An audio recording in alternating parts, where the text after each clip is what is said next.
afternoon. Yan. Unahin ko si Heaven. Hi! Yan. Ang bongga. Sinali na to sa isang international film fest sa Europe, di ba? Na talaga namang lumampak ka doon. How's the experience? Kasi balita, pinagkaguluhan talaga yung Lilian. Grabe, nakakatuwa yung experience. Ano siya eh, first, alam mo yung kaba nandoon na ano kaya ang gagawin ng mga audiences once na mapanood nila yung film. Pero nakakatuwa kasi nagustuhan ng mga foreign audiences. Nandun din yung mga kababayan natin direct na sinuportahan talaga yung film.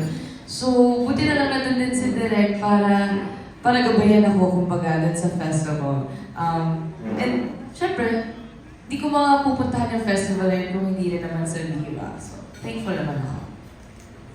Okay, thank you. At syempre, ang second ko, si Miss Yula Valdez. Yula, lately, nakakatuwa kasi you're back with Viva. Marami na may Sa umpisa. Yeah, o nag-special participation ka na kahit yung sa yung kay Direct Daniel. No? Tapos eto, may mga ilang projects ka. Siyempre, nung bata pa tayo, nasa Viva ka, isa ka sa talagang young stars of Viva before, di ba? So, ano to, tuloy-tuloy na? Are you going to be managed by Viva na rin? Hindi ako manage or i-manage ng Viva.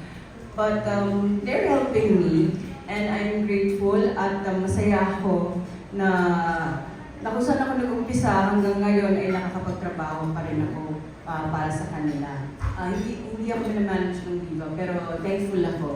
Thank you. Nangangulugan na talagang kahit saan ka nakarating, ang layo-layo mo na, still marunong kang tumanong ng utang na loob. Of course, kailangan It's so nice. Thank you. And maraming akong nagawa sa Viva na magaganda at memorable. At isa pa to, really memorable din after all these years. Nakakagawa pa rin ako and kinukuha pa rin ako ng Viva. Very thankful talaga ako sa Viva. Thank you. At syempre, congratulations sa inyo. No? Kasi ako napanood ko yung trailer ng Lilith. Talagang nagandahan ako. Gusto ko talagang panoorin to, di ba? So, excited na ako sa March, sa showing nyo. Thank you! Thank you. That was June Lalin of Abante. Up next, we have Robert Ricantina of Manila Bulletin. Hello, magandang hapon. Kay Direk, first question, how would you describe yung horror ng Lilith? Ito ba yung talagang TDR all throughout, start of finish? And then, second question would be, what is it that you hope to reveal sa pelikula? So, as a horror filmmaker, no, kasi medyo, nakailan na rin ako sa genre na to. Para gawin exciting yung mga project, I always make sure na we try something new, something different. Para, di ba, para medyo passionate tayo, enthusiastic tayo showing up on set kasi we're excited to mount something na we've never done before. So with this film, I think may isang review sa Screen Anarchy na medyo na-summarize niya. Medyo complete package siya, yung spectacle ng Lilim. Lalo na nowadays na ang routine ng tao talaga streaming. Pag gagawa tayo ng movie na pang cinemas, dapat worth it, diba? May certain scale, may certain ambition. So with Lilim, actually complete siya eh. Parang may aspect siya na may pagka-psychological horror and may brother and sister drama. And then later on, may mystery angle, may occult. And then towards the climax, magiging mas chase and slasher, no? So, I'd say parang full package experience siya, something that people will really want to see sana in the cinemas para ma-experience yung craft din namin, no? Hindi lang sa filmmaking or storytelling and yung performances, but I think showcase siya ng talent ng production, ng post-production, to show na mga Filipinos competitive rin sa genre scene like sound design, invisible CGI, prosthetics, stunts, firearms.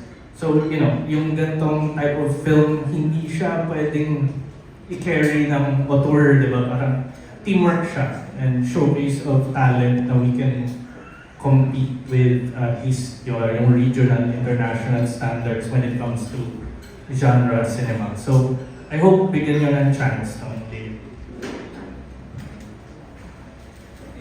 Thank you very much. That was Robert Regentina of Manila Bulletin. For our next question, we have Jojo Gabinete of PEP. Hi, good afternoon. Raisa, anong kaibahan ng lilim sa mga past project mo? Tapos parang komportable ka na sa bag mo? Hello, good afternoon po. Ang kaibahan po, mas ano po din, hindi po siya more on pasigaw na character na pinag-play ko po, more on sobrang mata-mata lang. And wala po masyadong lines. So talagang mata-acting po ito. And about sa hair ko po, yes, mas comfortable po ako ngayon sa kalbo. Hindi na po ako sanay sa may buhok po ako. Every time na maglalagay ako ng wig, hindi po ako sanay. Parang hindi ako yun.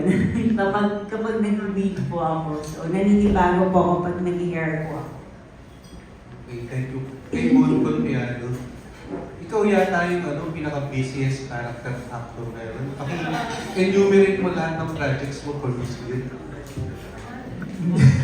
Hindi naman. Well, siyempre, number one, very thankful ako na part ako nitong Lilim with Direk Miguel Red, pangalawa na namin from Arisaka.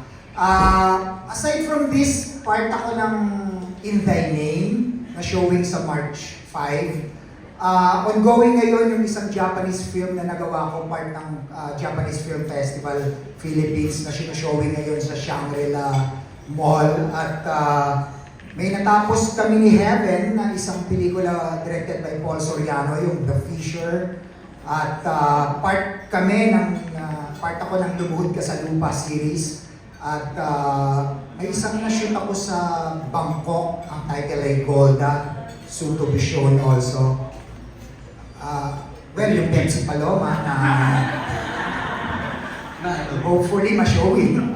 Tapos mo, hindi na alam ng mga kabataan ngayon na ang tatay mo yung si Mang Angel Confiado. Yes. Anong natatandaan mo na payo niyo sa'yo para magtagal sa industry? At kung nabubuhay sa ngayon, sa tingin mo anong sasabihin niyo sa'yo dahil ang dami mong projects?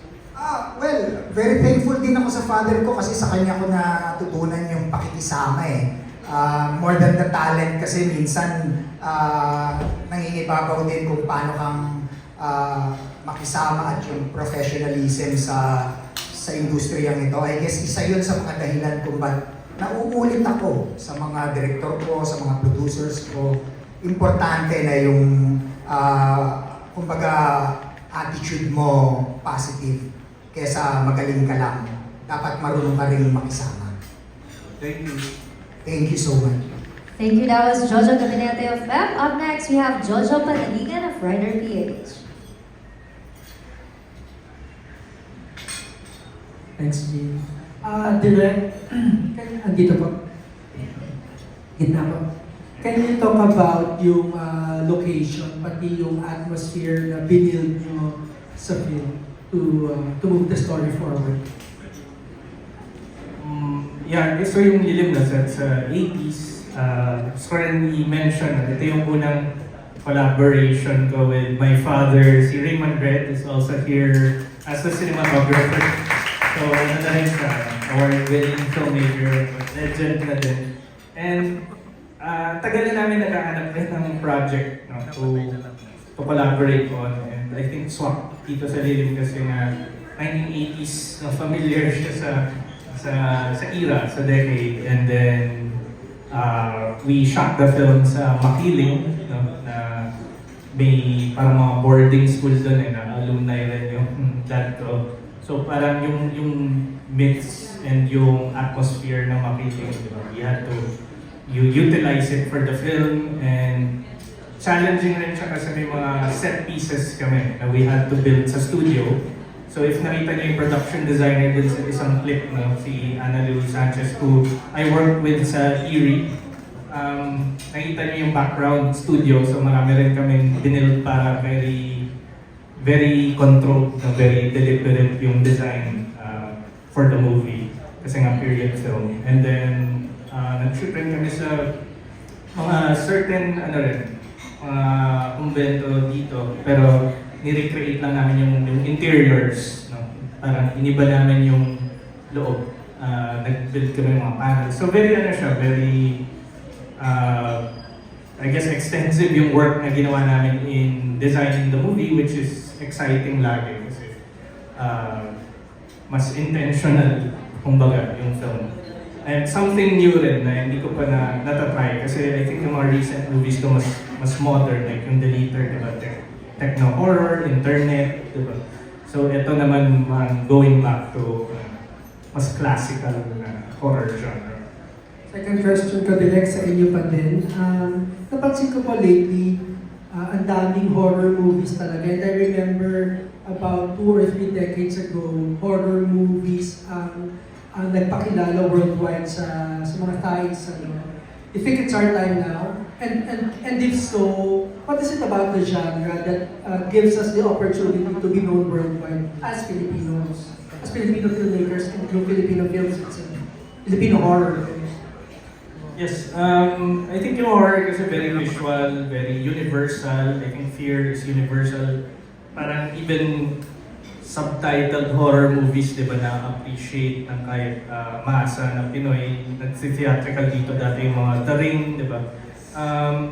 So yun, scares, yung atmosphere, yung themes ng horror, napaka-existential. So nakaka-relate kahit saan. And kaya madali rin siya i-distribute. And I think ang horror, escapist din siya.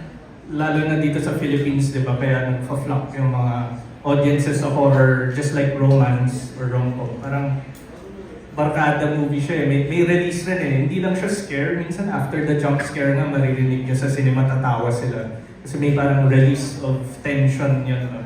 So I think yun ang reason napaka-successful ng horror. And siguro, compared to other genres rin, mas feasible siya. Diba? Mas concept ng horror, mas imagery, rather than, kunyari, action, diba? Sobrang expensive to do properly, or at least convincing na makakompete ka sa Hollywood, diba? So yung horror, may palag tayo as a developing country na syempre mas realistic yung mga resources natin.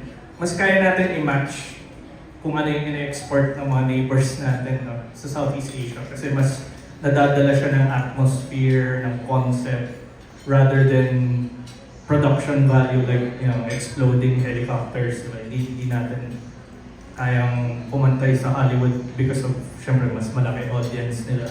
So, I think yun yung reason, very, realistic to export, no, na genre coming from Filipino filmmakers. And we can also, syempre, parang include nga yung culture natin, yung subtext ng stories natin, even though yung package niya genre, and malaki yung audience niya worldwide. So, I think, yeah, yun yung opportunity dun. That's why siguro nag-gravitate ako personally towards horror. Pero, I still do other genres, no? I even did like something totally different, yung mas wholesome na sports movie with Friendly Fire just before this. So, I try to do different things, pero I think horror lang talaga yung nagre-resonate with a large audience.